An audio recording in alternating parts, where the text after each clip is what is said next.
Kisah seorang pelacur yang dengan kecantikannya mampu menggetarkan hati setiap laki-laki. Pada zaman Bani Israel, ada seorang perempuan yang sangat cantik. Lekuk-lekuk tubuhnya menggiurkan, dan dia amat pandai mempergunakan kecantikannya buat memikat laki-laki. Tidak sedikit kaum pria baik-baik terjerumus ke dalam rayuannya. Pintu rumahnya senantiasa terbuka. Dengan sikap serta pakaian yang merangsang, dia duduk di atas tempat tidur. Kain spraynya berwarna merah muda. Senyum manisnya selalu terhambur kepada siapa saja. Tempat tidurnya itu dapat dilihat jelas dari arah pintu. Setiap laki-laki yang lewat dan melihatnya, pasti akan tergetar birahinya. Seringkali dari pandangan yang sekilas itu para laki-laki tersebut begitu terangsang hawa nafsunya. Akibatnya dengan segala cara mereka berusaha mengumpulkan uang, paling tidak 10 dinar, untuk memasuki rumah perempuan itu. Suatu ketika, ada seorang alim muda melewati depan pintu rumahnya. Alim ini adalah seorang santri yang tekun beribadah. Namun, begitu bertatapan mata dengan perempuan itu, tubuhnya berkeringat. Pandangannya terpaku kepada wajah yang halus dan tersenyum itu. Dengan segala kemampuan tekadnya, dia mencoba memerangi perasaannya sendiri. Dia meminta kepada Allah agar melenyapkan hawa nafsu yang rasanya sudah hampir meledak itu. Ia tidak mampu mengendalikan diri. Tubuh yang indah itu, mata yang tajam itu, bibir yang mungil itu, bayangan-bayangan semacam ini terus menggodanya sepanjang jalan. Akhirnya, si alim muda tersebut nekat. Pakaiannya dijualnya, juga semua miliknya yang lain. Karena masih kurang dari 10 dinar, dia sampai berhutang ke kiri kanan. Begitu terkumpul uang yang dikehendaki, ia buru-buru berangkat. Saking tidak kuatnya menahan diri, sampai ia lari terengah-engah. Begitu tiba di rumah perempuan itu, ia disuruh menyerahkan uangnya kepada seorang perempuan yang berada di kamar sebelah. Waktu ia kembali ke tempat perempuan tersebut, pelacur itu sudah bersolek lebih cantik lagi. Ia sengaja membuka sebagian auratnya agar lebih merangsang, lalu ia berbaring di tempat tidurnya. Si alim muda begitu melihat lawan jenis yang meruntuhkan imannya itu telah siap di tempat tidur, buru-buru mendekat dan duduk di sebelahnya. Gemetar sekujur badannya mengalami kejadian yang baru pertama kali ini. Namun, rupanya Tuhan masih sayang kepadanya. Rahmat Allah turun sebagai balasan bagi ibadahnya yang tekun dan tobatnya yang sungguh-sungguh pada masa lalu. Ketika tangannya telah terjulur hendak memeluk perempuan itu, tiba-tiba badannya menggigil, dan tumbuh ketakutan dalam hatinya. Bergema di segenap jiwanya kesadaran bahwa Tuhan melihat keadaannya sekarang dan mengawasi semua tindak tanduknya. Berubah seketika wajahnya, memucat bagaikan putihnya salju. Si perempuan, waktu melihat perubahan warna muka alim muda tersebut, sangat khawatir dan heran. Ia bertanya, "Apa yang telah terjadi padamu? Sakit?" "Tidak, saya takut kepada Allah. Izinkanlah saya pergi," jawab si santri ketakutan.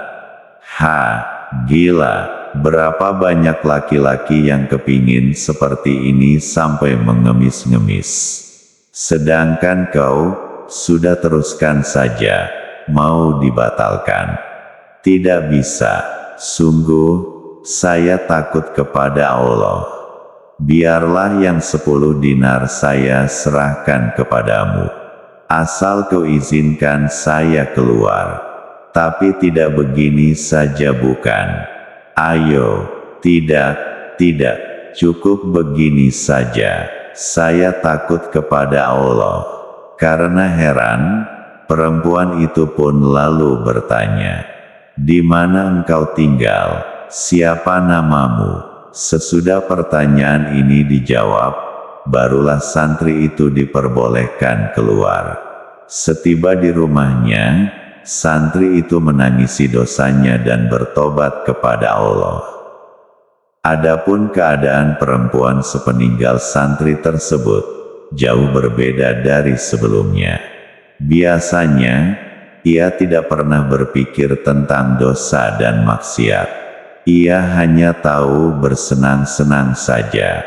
Tetapi, berkat pergaulannya yang sangat singkat dengan pemuda ahli ibadah tadi, tumbuh rasa takut yang membesar dari waktu ke waktu. Dalam batinnya, ia berkata sendiri, laki-laki itu baru sekali mau berbuat dosa, dia sudah ketakutan seperti itu. Padahal aku sudah berlaku hina sejak bertahun-tahun lamanya. Berapa banyak dosa yang telah kulakukan. Mestinya aku harus lebih takut daripada dia, karena Tuhan yang ditakutinya adalah Tuhanku juga. Dengan pikiran-pikiran semacam itu, akhirnya perempuan tersebut berhenti dari pekerjaan hinanya, ia bertobat sama sekali. Pintu rumahnya selalu terkunci, dan pakaian-pakaian yang merangsang dibuangnya. Dengan tekun dia beribadah siang malam, mendekatkan diri kepada Tuhan yang telah ditinggalkannya selama ini. Sementara itu, ingatannya tidak pernah lepas dari pemuda alim yang menaklukkannya. Ia berpikir, andai kata aku dapat kawin dengan dia, pastilah aku bisa dipimpinnya untuk beribadah yang lebih baik. Karena tekadnya sangat kuat untuk menemukan pemuda itu, maka ia pun bersiap-siap mengadakan perjalanan jauh. Dikumpulkannya harta benda serta kekayaannya. Bujang-bujangnya diperintahkan untuk mengawalnya. Hari itu pula kafilah tersebut berangkat, mencari kampung tempat tinggal si alim muda. Sesudah menempuh jarak berhari-hari, sampailah mereka di kampung yang dituju. Seseorang memberi kabar kepada si alim, bahwa ada seorang tamu mencarinya. Alim itu keluar menyongsong tamu yang dimaksud. Begitu bertemu dengan si alim tersebut, karena sangat gembira, perempuan itu buru-buru membuka cadar yang menutupi wajahnya. Alim itu terpekik kaget, tergambar kembali ingatan lamanya, pada saat ia hampir terjerumus melakukan dosa besar. Dia takut kepada Allah, dan dia malu sekali. Saking terperanjat dan tidak disangka-sangka dari semula, putuslah urat jantungnya, sehingga ia terjatuh dan tewas saat itu juga. Perempuan itu menjerit sedih. Dengan cepat, ia menubruk si alim. Namun, pemuda itu sudah tidak bernyawa lagi. Ia pun menangis menyesali dirinya. Mengapa musibah ini terjadi? Padahal kedatangannya dengan maksud baik. Dengan biaya ditanggung seluruhnya oleh perempuan itu, mayat si alim dikuburkan baik-baik. Setelah selesai masa berkabung, perempuan tersebut lantas berkata, "Saudara-saudara sekalian, kedatangan saya kemari sebetulnya ingin menjadi istri almarhum. Tapi ternyata takdir lebih berkuasa. Karena itu, apakah kiranya dia punya saudara laki-laki yang mau memperistri saya?" Orang-orang menjawab, "Ada, dia punya abang, belum beristri." Dia orang yang saleh, cuma kelewat miskin. Perempuan itu menjawab, itu tidak jadi soal. Hartaku cukup untuk menjamin makan kami berdua sampai mati. Maka kawinlah perempuan itu dengan abang si alim. Mereka hidup bahagia sampai tua, dan dari perkawinan mereka lahir 7 orang anak laki-laki. Semuanya menjadi pemimpin yang saleh di kalangan Bani Israel, berkat pendidikan dan lingkungan yang baik. Hal ini sejalan dengan janji Allah bahwa semua dosa, betapapun besar dan kejinya, pasti akan diampuni oleh Allah. Kecuali dosa menyekutukan Allah dengan sesuatu yang lain, baik di dalam peribadatan maupun pada waktu memohon doa. Menyekutukan Allah sama artinya dengan memfitnah Allah dan menuduh seolah-olah Allah tidak punya daya dan kuasa apabila tidak dibantu oleh sekutu-sekutunya.